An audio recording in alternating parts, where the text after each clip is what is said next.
Proyek rehabilitasi ruas jalan provinsi di Jalan Hertasning, Jalan Aropa, Larapocini, Kota Makassar kembali dilanjutkan.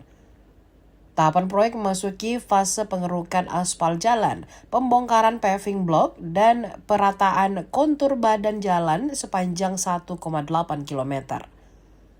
Mengurai macet parah, Otoritas Preservasi dan Infrastruktur Jalan Provinsi Sulawesi Selatan, Dinas Bina Marga dan Bina Konstruksi menerapkan skema run-on run-off atau buka tutup jalan.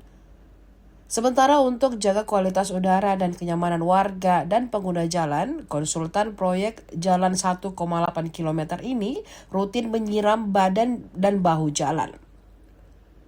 3 hari sudah sejak Senin 6 April 2026 hingga Rabu 8 April 2026, kemacetan dan debu Access Multi-Years Project atau MYP Sulsel ini mendera warga dan pengguna jalan di perbatasan Kota Makassar dan Goa ini.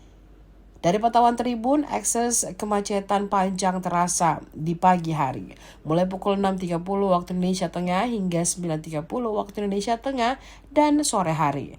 Perlambatan arus lalu lintas dipicu aktivitas eskavator, mesin pemadat jalan, dan barisan truk pengangkut sisa material aspal dan paving. Menghindari debu proyek di siang hari, pihak kontraktor memilih menyiram air ke badan dan bahu jalan.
Download Tribun X sekarang, menghadirkan lokal menjadi Indonesia.